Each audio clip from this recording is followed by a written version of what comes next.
अस्सलाम वालेकुम, मैं हूं शजर अजीज। सुनो राउंडअप में आपको खुशामदीद। नाजरीन, भारत से कशीदगी और हमारी तारीखी फतह के बाद पाकिस्तान की अहमियत इस वक्त दुनिया में इस कदर बढ़ चुकी है कि मौजूदा दुनियाई सियासत के लिहाज से हर मुल्क पाकिस्तान के साथ अपना नाम जोड़ना जरूरी समझता है। पाक भारत जंग में जहां पाकिस्तान ने अपने दिफा की भरपूर सलाहियत दुनिया को दिखाई, वहीं अब पाकिस्तान अपनी सफारती महारत दिखाने में मसरूफ है। गुज़श्ता चंद सालों में ऐसा पहली बार हुआ है कि अमरीकी सदर खुद इस बात का इजहार कर रहे हैं कि वो पाकिस्तानी वफ्द के आने का इंतजार कर रहे हैं। पाक भारत जंग के बाद कोई ऐसा मौका नहीं जब सदर ट्रंप ने पाकिस्तान और भारत दोनों को मुतवाजन और यकसा अंदाज में डील ना किया हो। यकीनन ये पाकिस्तान की सफारती जीत थी। अमरीकी सदर ट्रंप भी बारहा इस बात का क्रेडिट लेते रहे कि उन्होंने पाकिस्तान और भारत के दरमियान जोहरी जंग के खतरे को टालने में अहम किरदार अदा किया है। इस वक्त पाकिस्तान का वफ्द अमेरिका में साबिक वजीर खारजा बिलावल भुट्टो की क़यादत में मौजूद है। बिलावल भुट्टो जरदारी ने पाकिस्तान और भारत के दरमियान जंग बंदी में सहूलतकारी पर अमरीकी इंतजामिया बिलखसूस सदर डोनाल्ड ट्रंप से इजहार तशक्कुर किया। अक़वाम मुत्तहिदा में अमरीका की कायम मकाम मुस्तकिल मंदूब ने पाकिस्तान के आला सतह के पार्लिमानी वफ्द से मुलाकात की। बिलावल भुट्टो ने 22 अप्रैल 2025 को हुए पहलगाम हमले के बाद की सूरत हाल से अक़वाम मुत्तहिदा में अमरीका की सफीर को आगाह किया और इस बात पर गहरी तशवीश का इजहार किया कि भारत ने बगैर किसी काबिल एतबार तहकीक या मुसद्दिका शवाहिद के फौरी तौर पर पाकिस्तान पर इल्जाम तराशी की। मीडिया रिपोर्ट्स के मुताबिक डेनमार्क, यूनान, पनामा, सोमालिया, अलजायर, जापान और जनूबी कोरिया समेत मुख्तलिफ ममालिक के नुमाइंदों ने पाकिस्तानी वफ्द से मुलाकात की, जिसमें बिलावल भुट्टो ने बेबुनियाद भारतीय इल्जामात को मुंतखब अरकान के सामने मुस्तरद किया। एक तरफ पाकिस्तान का वफ्द अपनी सफारती फतह भी हासिल करने की डगर पर है, तो वहीं भारतीय वफ्द को भारतीय अवाम ने ही ट्रोल करना शुरू कर दिया है। भारत के वफूद मुख्तलिफ ममालिक के दौरे पर हैं, जिस पर भारतीय शहरियों ने उन पर सोशल मीडिया पर तनकीद करते हुए कहा है कि पहलगाम में 26 लोग जान से गए, चारों में से कोई एक हमलावर भी गिरफ्तार नहीं किया जा सका। जिस वफ्द को दहशतगर्दी पर भारतीय मौक़िफ़ उजागर करने बैरूने मुल्क भेजा गया, वो टैक्स दहिंदगान के पैसे पर गाने गा रहे हैं और अहम सफारती दौरे को सियाहत के लिए इस्तेमाल कर रहे हैं। अमेरिका में पाकिस्तानी वफ्द ने किस हद तक कामयाबी समेटी है, भारत मैदान जंग सफारती सतह पर कितना एक्सपोज हुआ है, बदतरीन नाकामी के बाद मोदी का जंगी जुनून कम होगा या नहीं, या भारतीय अवाम सफारती सतह पर शिकस्त के बाद मोदी और बीजेपी को मजीद बर्दाश्त करेगी, भारत की अंदरूनी सियासत पर इसका क्या असर होगा, इस सारी सूरत हाल पर बात करते हैं। हमारे साथ मौजूद है बैनुल-अक़वामी अमूर के माहिर अहमद हसन अलरबी। अहमद, आपको वेलकम करते हैं सुनो राउंडअप में।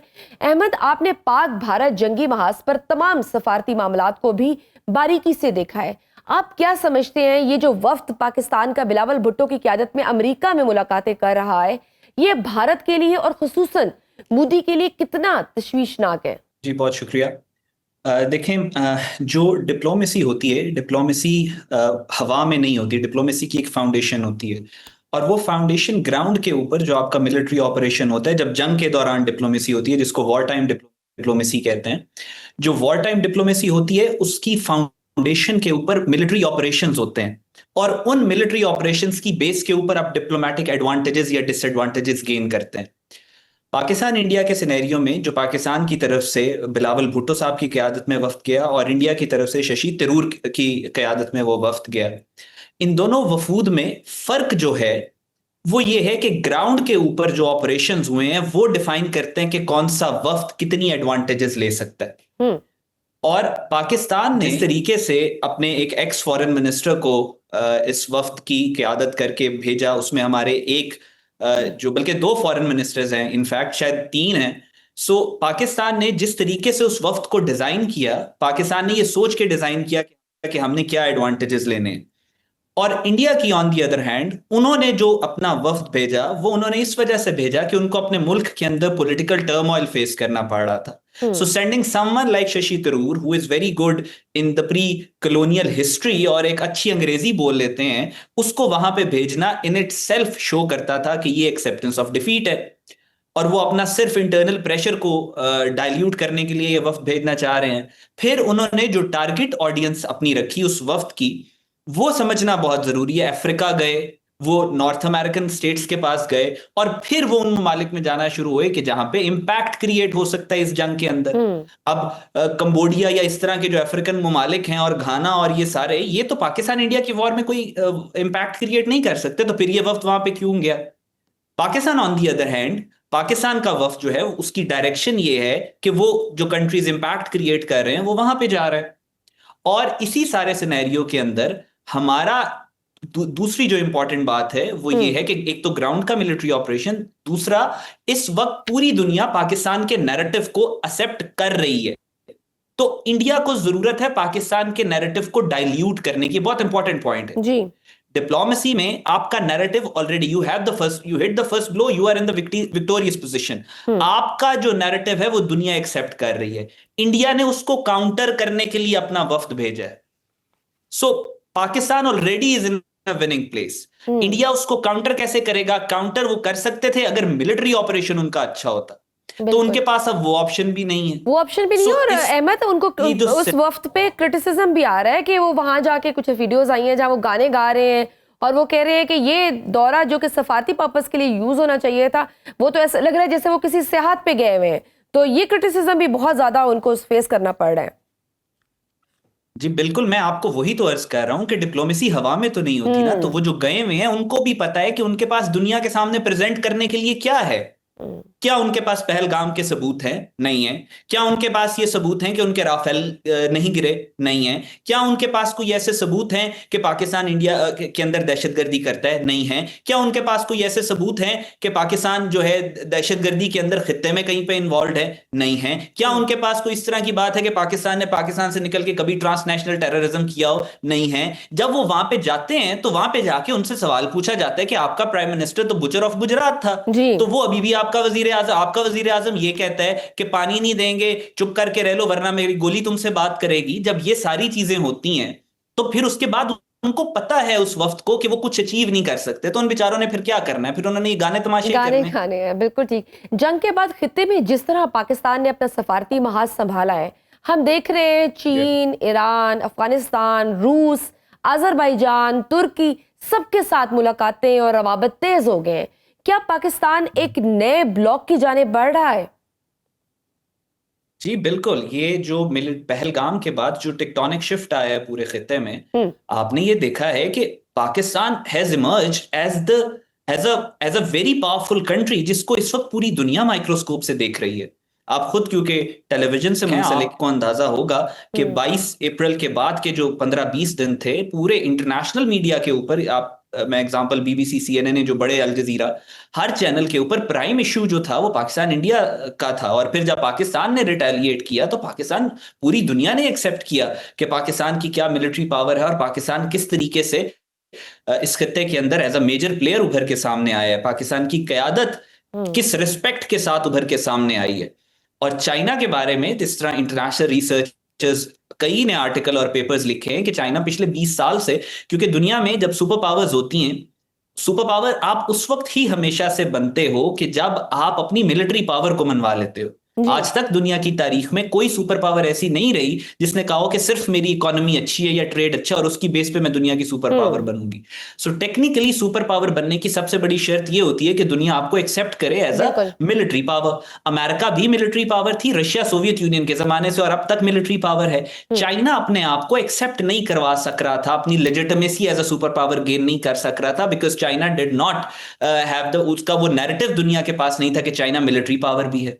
सो बेसिकली पाकिस्तान ने, पाकिस्तान की जो अफवाज हैं, पाकिस्तान की एयरफोर्स ने चाइना की वेपन सिस्टम, वेपन इंडस्ट्री और मिलिट्री पावर को पूरी दुनिया के सामने प्रोजेक्ट किया और पूरी दुनिया में चाइना को एस्टैब्लिश कर दिया as a military power. This is big, this is big and it's a win win situation for China. बिल्कुल सही। एक बड़ी पेशरफ्त भी हुई है G7 इजलास में। अहमद, अब तक मोदी को कनाडा की तरफ से दावतनामा मौसूल नहीं हुआ।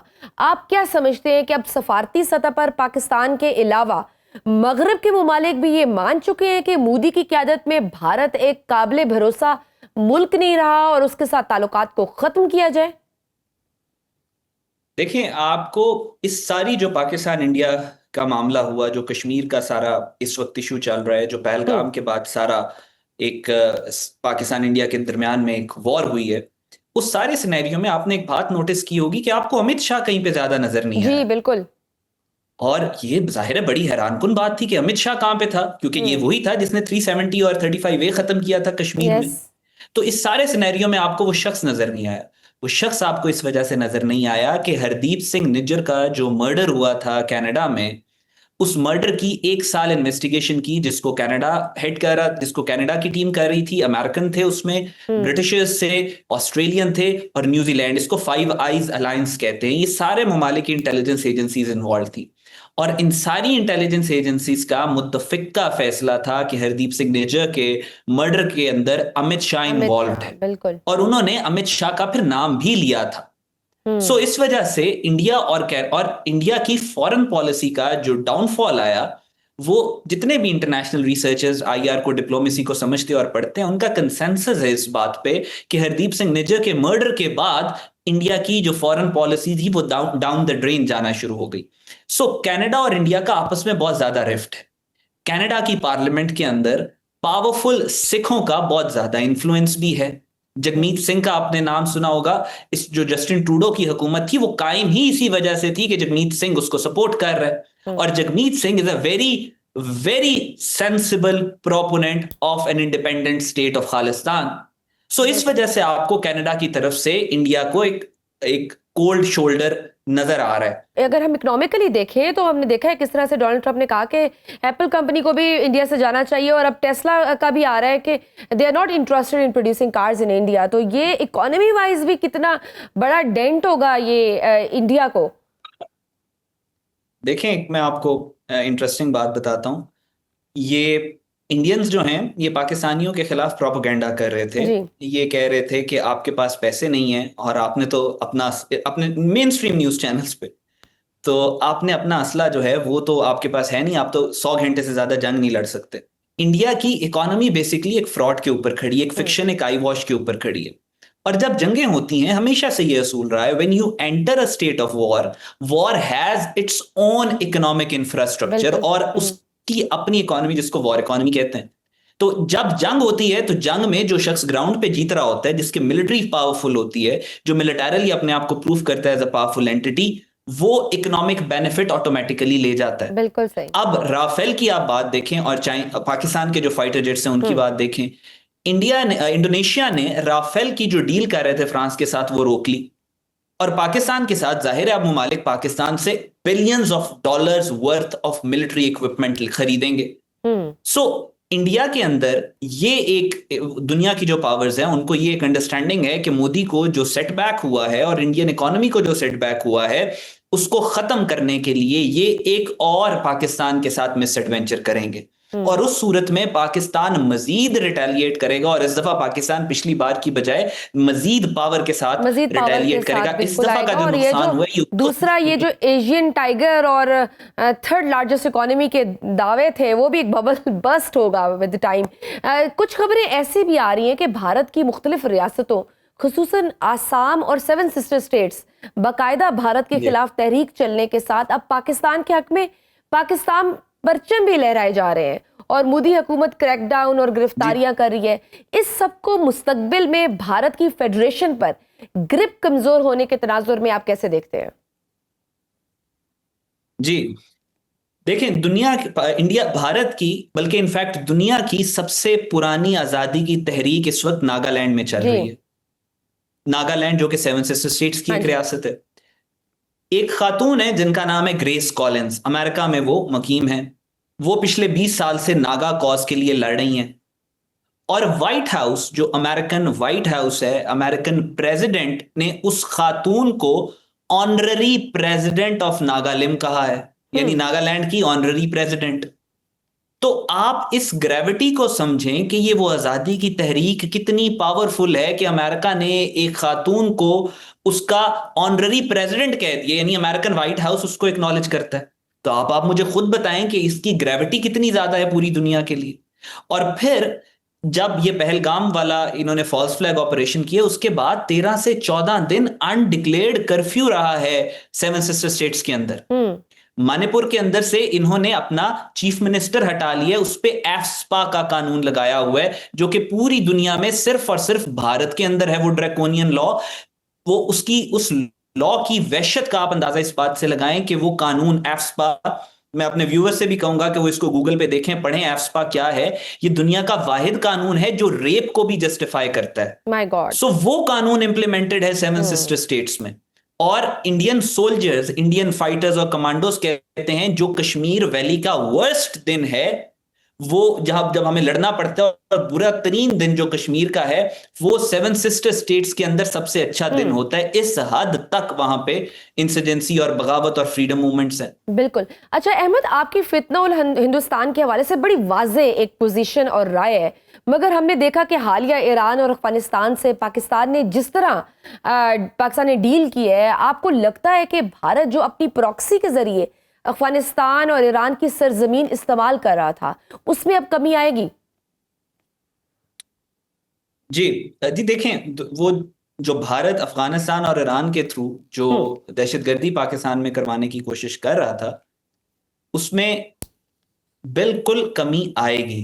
क्योंकि इस वक्त जो खित्ते के अलायंसेस हैं, इस वक्त खित्ते की जो सबसे इंपॉर्टेंट पावर है वो पाकिस्तान है।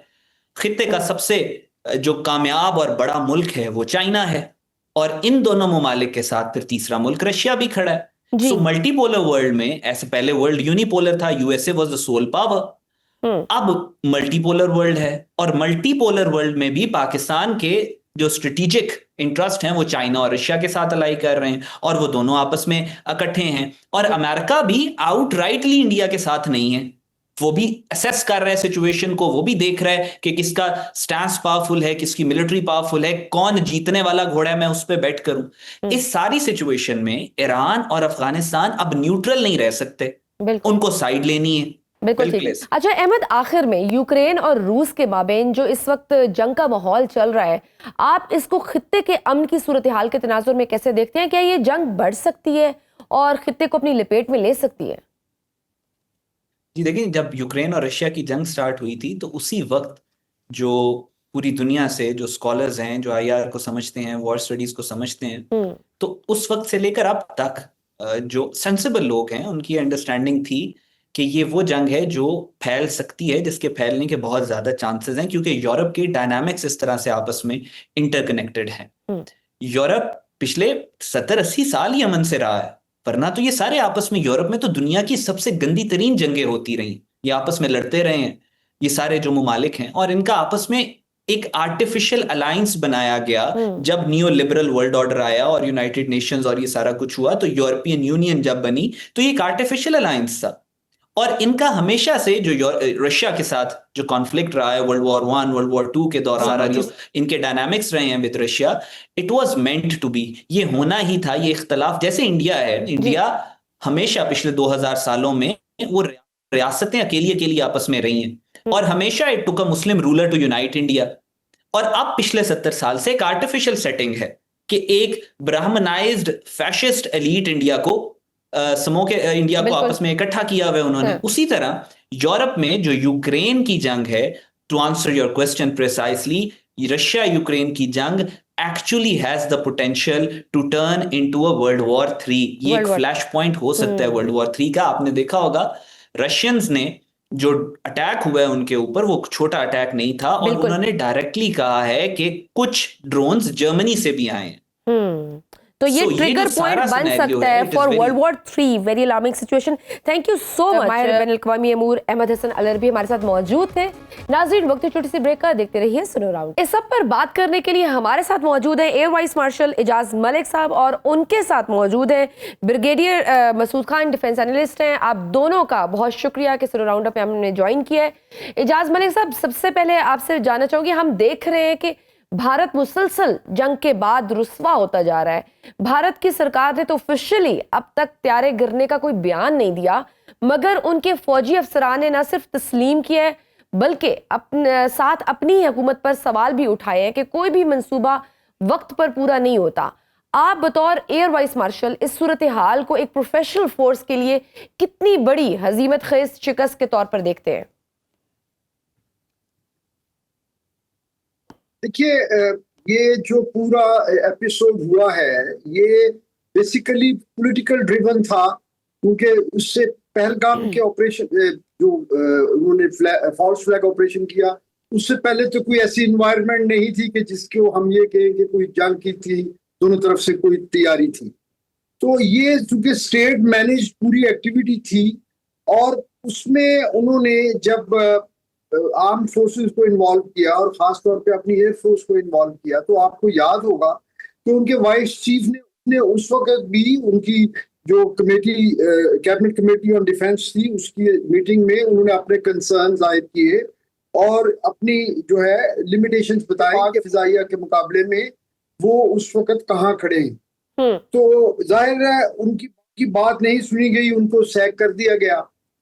अब उसके बाद ये जंग में चले गए। जंग में जो हुआ उसके ऊपर हमें तबसरा करने की जरूरत नहीं है, वो दुनिया ने देखा जी। अब उनके पास क्या चॉइसेस हैं। उन्होंने पहले तो आप देखिए जब उन सीज फायर पे वो अपनी प्रेस ब्रीफिंग कर रहे थे तो उनकी एयरफोर्स के रिप्रेजेंटेटिव ने जब सवाल उनसे किया गया कि आपके कितने जहाज गिरे हैं, तो उन्होंने उस वक्त इस सवाल को भी अवॉइड किया और उन्होंने ये कहा कि देखें जंग में तो इस तरह के नुकसान होते रहते हैं। जी बिल्कुल। फिर उसके बाद अगली जो एपिसोड वो स्टेज है उसमें उनके एयर चीफ ने आउट ऑफ शेयर फ्रस्ट्रेशन उन्होंने अपने उन तमाम प्रॉब्लम्स को अपने कौम के सामने भी रखा और अपनी हुकूमत के सामने भी रखा कि आप हमसे अनएक्सपेक्टेड किस्म की जो है डिमांड्स कर रहे हैं और हमें पहले आप इक्विप तो कीजिए, पहले हमें आप इक्विपमेंट जो प्रॉमिस किया है वो तो दे, फिर हमें उस पर तैयारी का मौका दे, तो फिर हमसे कोई नताइज की तवक्को रखें। और फिर आखिरी चीज जो हुई वो उन्होंने अपने जो चीफ ऑफ डिफेंस स्टाफ हैं उनसे जब इंटरव्यू किया ब्लूमबर्ग ने, तो उसमें उन्होंने ये तो माना कि जहाज हमारे गिरे हैं, लेकिन उस क्वेश्चन को भी उन्होंने रिफ्लेक्ट करने की कोशिश की कि हमारे जो टेक्निकल लेवल पे मिस्टेक्स थी हम उसको ठीक कर लेंगे। वो भी यानी उनका जुबान और उनकी बॉडी लैंग्वेज आपस में इन सिंक नहीं थी। वो ऐसा लगता था कि उनको मजबूरन जो है ना वो हुकूमत ने आगे कर दिया है कि वो थोड़ा सा उनके लिए वो फेस सेविंग करें। यही सवाल पूछूंगी ब्रिगेडियर साहब, बजाय तो भारत जंग सीज फायर होने के बाद अब सफारती जंग चल रही है, मगर आप क्या समझते हैं जिस तरह की बुरी शिकस्त भारत को और बिलखसूस मोदी को हुई है और जिसका रिएक्शन हमें भारत के अंदर भी नजर आ रहा है, क्या दोबारा ऐसी कोई हरकत भारत कर सकता है? यहाँ बहुत शुक्रिया। देखें कि वो पॉसिबिलिटी नियर फ्यूचर में तो कोई नहीं है, और इसमें क्योंकि अब जो बयान आ रहे हैं वो रेट्रिक्स आ रहे हैं पॉलिटिकल लीडरशिप की तरफ से। कई मोदी साहब जहाँ जाते हैं वहां जाके बयानबाजी करते हैं, even low the that is unbecoming of prime minister. जब वो कहें मेरी गोली है, मेरा ख्याल में फिर वो उनका स्टैंडर्ड वहां से स्ट्रेचर उधर वहां से उनका गिर जाता है, या अमित शाह कुछ कहता है, या राजनाथ सिंह कुछ कहता है, या योगी आदित्यनाथ कुछ कहता है। These are the rhetorics. लेकिन मिलिट्री लीडरशिप की तरफ से देखें कि बड़ी सेंसिबल बातें हमने ऑलमोस्ट सुनी है कि उन्होंने ऐसी कोई मानने की लिविंग ए साइड उनके चीफ ने एक जाके रिलीजियस क्लेरिक को विजिट किया है, तो दैट टू इन यूनिफॉर्म, तो दैट वो लोग उस पर भी सवाल उठा रहे हैं। लेकिन ये है कि अब नियर फ्यूचर में पॉसिबिलिटी इसलिए भी नहीं है। देखें कि जंग लड़ने के लिए कि एक सिचुएशन होती है जिसके लिए इंटरनेशनल आपके लिए सपोर्ट चाहिए, एक सिनेरियो बिल्ड होता है जिसके लिए अकॉर्डिंगली आप डेवलपमेंट होती है। आप इसमें अब चांसेस नहीं। द ओनली थिंग इज देखें जिस तरह chairman joint chief staff committee ने लिखा है कि ट्रुप्स जो है कि वो अपने विभाग कर गए हैं, अपनी नॉर्मल लोकेशंस पे आ गए हैं। इस सेट की एक थिंग बड़े सीरियस है कि इन केस फ्यूचर में कुछ होता है then we don't have any mechanism in place कि मीडिएशन हो या कोई बातचीत हो between the two countries. Only जो हमारे पास अभी एक ऑप्शन होती है या बातचीत का that is through डीजीएमओस।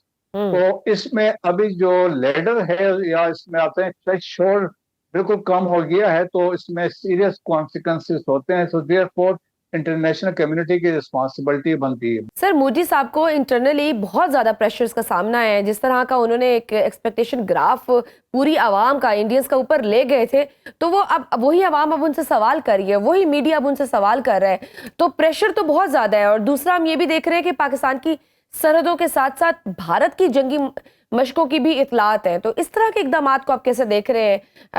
May be देखिए कुछ ऐसा मिस एडवेंचर वो वाकई कर ले आउट ऑफ प्रेशर। नहीं, अभी चांसेस बिल्कुल भी इस तरह नहीं है। अब प्रेशर वो वाला नहीं है। मैंने कहा कि रेट्रिक से इलेक्शन बिहार के जी आने वाले हैं सितंबर में, वो इसके बाद वेस्ट बंगाल के इलेक्शंस होते हैं। फिर ऊपर से देखिए मोदी साहब की जो मेजर सेटबैक हुआ है, जिसको हम कहते हैं इंटरनल कैपिटल, जो डोमेस्टिक जो लोग उसके साथ थे मजीद कम हो गए हैं। उनका ग्राफ गिर चुका है। 240 सीटों पर तो हुकूमत कायम है। तेलुगुदेशम पार्टी साउथ की है, जनता दल यूनाइटेड नॉर्थ की, इनमें से एक भी पार्टी हट गई, गवर्नमेंट गिर जाएगी। एजाज मलिक साहब, आपको भी यही लगता है कि भारत अब कोई ऐसा मिस एडवेंचर नहीं करेगा जैसे ब्रिगेडियर साहब कह रहे हैं? और अगर ऐसा कुछ होता है तो एक फोर्स के लिए उसका मुराल बुलंद होना बहुत जरूरी होता है, जिस तरह भारत को मुंह की खानी पड़ी है। आपके नजदीक क्या भारतीय फौज का मुराल दोबारा मुस्तकबिल करीब में अगर कोई मिस एडवेंचर हो तो बरकरार रह पाएगा? क्या ये मुमकिन है कि जैसे बयानात उनके अफसरान दे रहे हैं वो किसी ऑर्डर को सिरे से मानने से इनकार कर दें? नहीं, मैं ब्रिगेडियर साहब ने बड़ा अच्छा आपके पहले सवाल का जवाब दिया, लेकिन मैं उनसे एहतराम के साथ एक थोड़ा सा इख्तलाफ करूंगा। जैसे उन्होंने कहा कि chairman joint chief of staff committee ने भी ये कहा है कि डी एस्केलेशन हो रही है, लेकिन उसी स्टेटमेंट में हमारे चेयरमैन साहब ने ये भी फरमाया था कि इस चीज के अमकान को रद्द नहीं किया जा सकता कि भारत किसी वक्त भी जो है इस तरह का कोई काइनेटिक ऑपरेशन दोबारा कर सकता है। और देखिए उनकी फोर्सेस के लिए भी उनके अभी मोरल यकीनन डाउन है, लेकिन उनकी भी प्रेस्टीज की रेस्टोरेशन के लिए एक अच्छा काइनेटिक ऑपरेशन ही उनके लिए एक ऑप्शन हो सकता है। अगर वो करते या नहीं करते ये तो जाहिर है हालात बताएंगे। लेकिन मैं एक और चीज हाईलाइट करना चाहता हूं, हमें दो चीजों को नहीं भूलना चाहिए। ठीक है, काइनेटिक डोमेन में वो अभी कुछ ना करें, लेकिन नॉन कन्वेंशनल या सब कन्वेंशनल डोमेन में तो वो ऑलरेडी कर रहे हैं। हमारे ऊपर क्रॉस बॉर्डर टेररिज्म में शिद्दत आ रही है। हाँ जी, प्रॉक्सी वो वॉर्स। उस तरफ तो उनका फोकस अब बहुत जो है उस चीज पे वो रिसोर्सेज अपने लगा रहे हैं। बलूचिस्तान में आप देखिए कि रोजाना की बुनियाद पे छोटे बड़े टेररिस्ट इवेंट्स जो है अकरेंसेस हो रही हैं, और 2-3 बड़े वाकयात भी हुए हैं सीज फायर के बाद।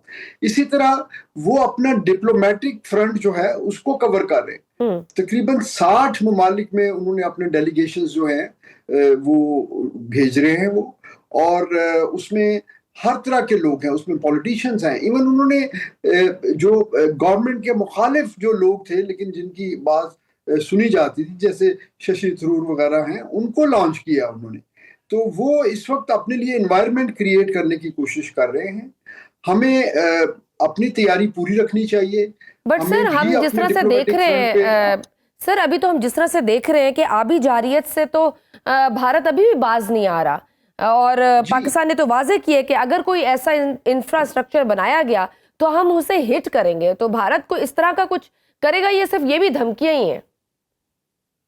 नहीं, देखिए इंफ्रास्ट्रक्चर बनाने में तो भी उनको टाइम लगेगा जी, लेकिन आबी जारियत का एक शेड तो वो कर ही रहे हैं ना। वो देखिए पानी रोक नहीं सकते, लेकिन पानी की टेम्परेरी स्टोरेज करके वो पानी के फ्लो को तो मैनिपुलेट करते हैं। यानी आप ये देखिए कि जिस वक्त हमारी फसलों को पानी की जरूरत होती है उस वक्त वो हमारे लिए पानी रोक देते हैं, और जब हमें जरूरत नहीं होती उस वक्त वो पानी रिलीज करके फ्लडिंग करवा देते हैं। तो ये तो बिल्कुल जिस तरह मैंने कहा कि सब कन्वेंशनल डोमेन में वो क्रॉस बॉर्डर टेररिज्म कर रहे हैं, इसी तरह वो आबी जारहियत भी कर रहे हैं up to reasonable and certain level. तो ये एक फुल स्पेक्ट्रम वॉर है, और हम लोग जो है बिल्कुल हमें जो है ठीक है, सबसे पहले तो अल्लाह का शुक्र अदा करना चाहिए कि अल्लाह ने हमें एक शानदार कामयाबी दी, लेकिन इसमें हमारे लिए अपॉर्चुनिटी भी है कि हमारी कौम मुत्तहिद हुई है। हमें इसको कैपिटलाइज करना चाहिए, इसको इंटरनली हमें कंसोलिडेट करना चाहिए। हमें बाहर के महाज पे जो है डिप्लोमेटिक महाज पे हमें बड़ी अच्छी जो है पजीराई मिली, उसको भी मजीद कंसोलिडेट करने की जरूरत है। तो इसके ऊपर हमें whole of the nation approach के साथ हमें इन तमाम डायमेंशंस में इकट्ठे होकर यकसुई के साथ अपने बाहमी इख्तलाफात भुलाते हुए हमें इस पे काम करने की जरूरत है। बिल्कुल।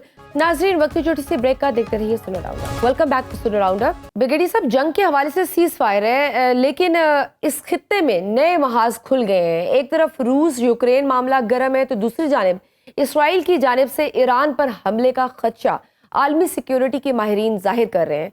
इस सूरत हाल में आप खित्ते के अमन को किस तरह देखते हैं और पाकिस्तान की इसमें क्या पोजीशन होनी चाहिए? देखें कि बड़े सीरियस डेवलपमेंट्स हुए हैं, स्पेशली जब यूक्रेन में देखें जो हुआ है, जो सरप्राइज उन्होंने हासिल किया है और जो स्ट्रेटेजिक एसेट्स को हिट किया है। 41 जहाज से 34% ऑफ जो इनकी जो स्ट्रेटेजिक एसेट्स है, जो बेसिकली न्यूक्लियर वेपन्स को कैरी करना था, उनको डिस्ट्रॉय कर दिया है। तो उसमें एक बड़ा सेटबैक हुआ है और जिसके लिए अब रशिया ने उसके रिस्पॉन्स देना है। और ये देखें कि इससे ये हुआ है कि एक स्टेबिलिटी में खतरा पैदा हुआ है, स्पेशली वहाँ पे।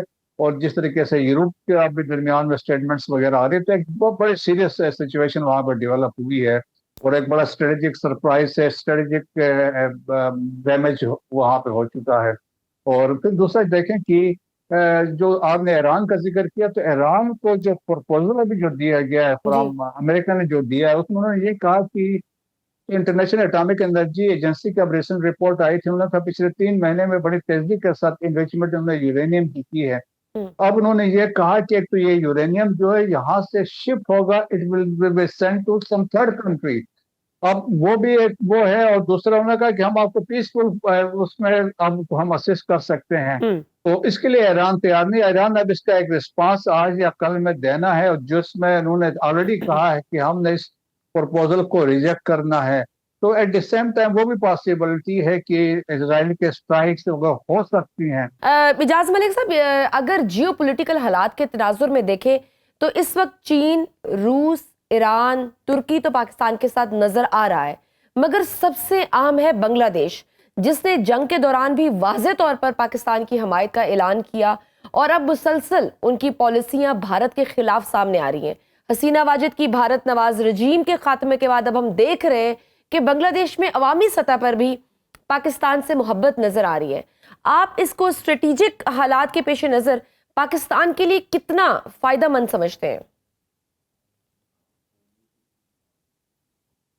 इजाज मलिक साहब, देखिए, इस पूरे बरसगीर और उसकी सराउंडिंग में जो सार्क ममालिक हैं, उसमें जो पिछली दिहाई में अगर आप देखें तो हर जगह जो है भारत को एक अच्छा इन्फ्लुएंस उनका था, और वो उनकी जो ख्वाहिश है अपने हेजमोनिक डिजाइन्स की कि इस उनके नेबरहुड में सब कंप्लायंट स्टेट्स हों और वो उनके बड़ेपन को और उनके जो है ना ग्रेटर जो डिज़ाइन है उनको वो तस्लीम करें सब लोग। लेकिन अब ये सूरत हाल बदल गई है। आप देखिए श्रीलंका और नेपाल, भूटान, ये सारे ममालिक जो हैं वो अब अगर पाकिस्तान की फेवर में ना भी हो, श्रीलंका तो डेफिनेटली होता है, लेकिन अगर कोई दूसरे मुल्क ओपनली ना भी हो तो वो कम से कम अब भारतीय कैंप में नहीं है। बांग्लादेश इस वक्त खुद एक ट्रांजिशन इसकी स्टेज से गुजर रहा है, जो कि आप ये समझिए कि पहले वो प्रो भारत था, तो अब उससे वो न्यूट्रल की स्टेटस में आ चुका है, और अब आगे उसमें बड़ी वाज़ेह इंडिकेशंस हैं पाकिस्तान की तरफ टिल्ट है, प्रो पाकिस्तानी या पाकिस्तान की तरफ एक वो अच्छा उनका जो है अलाइनमेंट हो सकती है, उसके काफ़ी चांसेस हैं। लेकिन अगेन ये डिपेंड करता है कि हम अपने रिलेशनशिप जो हैं, जाहिर है आपको पता है हमारे उनके साथ रिलेशनशिप में काफ़ी बैगेज है, और उनकी तरफ भी अभी भी वो लोग मौजूद हैं उनके डिसीजन मेकिंग एलीट में, जो कि पाकिस्तान के बारे में जो वही 70s के पर्सपेक्टिव से या उसी लेंस से देखते हैं। तो हमें इसको बड़ा केयरफुली हैंडल करना चाहिए और अपने लिए फेवरेबल जो है उनको एक फैक्टर बनाना चाहिए, क्योंकि बांग्लादेश आबादी के एतबार से जाहिर है बिल्कुल, and this is a high time कि हम बांग्लादेश को ज्यादा से ज्यादा एंगेज करें और अपनी उस पॉलिसी में लेकर आए। बहुत शुक्रिया air vice marshal Ijaz Malik और ब्रिगेडियर मसूद खान हमारे साथ मौजूद थे। प्रोग्राम में आगे बढ़ते हैं। नाज़रीन, नूर मुकद्दम और सारा इनाम के बाद इस्लामाबाद में एक और मासूम जान जुल्म और बर्बरियत की नजर हो गई। चित्राल से ताल्लुक रखने वाली सोशल मीडिया इन्फ्लुएंसर सना यूसुफ को गुज़श्ता रोज इस्लामाबाद में उनके घर के अंदर घुस के कत्ल किया गया, जहां वो अपने अहल खाना के साथ रिहाइश पजीर थी। सना यूसुफ की वालदा की मदियत में एक FIR दर्ज हुई, जिसके मुताबिक मुलजिम ने सना यूसुफ को कत्ल करने से पहले जिस घर में मकतूला रिहाइश पजीर थी वहां की रेकी की, और जब ये देखा कि सना के वालिदैन घर पर नहीं तो वह घर में दाखिल हुआ और पिस्तौल निकालकर सना यूसुफ पर 2 फायर किए। सना यूसुफ की वालदा के मुताबिक नामालूम शख्स सीढ़ियां उतरकर भाग गया और हमारे शोर करने पर अहले मोहल्ला जमा हो गए। मैं अपनी बेटी को हमसायों की गाड़ी में डालकर अस्पताल ले गई, लेकिन मेरी बेटी जख्मों की ताब ना लाते हुए फौत हो चुकी थी। आज इस हवाले से इस्लामाबाद के IG अली नासिर रिजवी ने एक प्रेस कॉन्फ्रेंस की। उन्होंने मुलजिम के गिरफ्तार होने की तस्दीक भी की। मुलजिम का असल नाम उमर हयात उर्फ काका है और उसका ताल्लुक फैसलाबाद से बताया गया। IG इस्लामाबाद के मुताबिक ये केस रेपिटेटिव रिजेक्शन का था। मुलजिम ने सना यूसुफ को इसलिए कत्ल किया कि वो बार बार सना से राब्ता कर रहा था और वो उसको मना कर रही थी। वो गुज़श्ता कई दिनों से सना यूसुफ से सोशल मीडिया के जरिए राब्ता करने की कोशिश कर रहा था और 2 जून को भी उसने सना यूसुफ के घर आकर 7-8 घंटे इंतजार किया, और जब सना ने उस दिन भी उससे मिलने से इनकार किया तो उसने प्लानिंग की और इस वारदात को अंजाम दिया। ये इस नोयत का पहला वाकया नहीं है। Human rights commission of Pakistan की एक रिपोर्ट के मुताबिक सिर्फ गुज़श्ता 1 साल में पाकिस्तान में 400 के करीब खवातीन को गैरत के नाम पर कत्ल किया गया। मुल्क में गुज़श्ता बरस रेप केसेस की तादाद 1969 और घरेलू तशद्दुद के केसेस की तादाद 299, जबकि जलाए जाने के वाकयात 30 और तेजाब गर्दी के 43 केसेस सामने आए हैं। और ये वो केसेस हैं जो रिपोर्ट हुए। कई ऐसे केसेस होते हैं जो रिपोर्ट हुए बगैर हमारे समाजी रवैयों की नजर हो जाते हैं, दबाव डालकर सुलह कर ली जाती है और यूं मामला वहीं खत्म हो जाता है। सना यूसुफ कत्ल केस पाकिस्तान के अदालती निज़ाम के लिए, पाकिस्तान के कानून नाफिज करने वाले इदारों के लिए और खास तौर पर इस्लामाबाद पुलिस के लिए एक टेस्ट केस है कि कैसे कोई बाहर से आता है, घर में घुसता है और किसी की जान लेता है, तो क्या लोग घरों में भी महफूज नहीं है? अगर आज सना यूसुफ है तो कल उनकी जगह कोई और भी हो सकता है। ये केस हमारे मुआशरती रवैये की भी अक्कासी करता है कि मुआशरे में इतनी अदम बर्दाश्त क्यों है, हम क्यों इतने इनसेंसिटिव हो गए हैं। क्योंकि अगर आज रवैये को ना रोका गया तो ये हमारे गले का तोक बन जाएगा। मुझे दी इजाजत, अल्लाह हाफिज।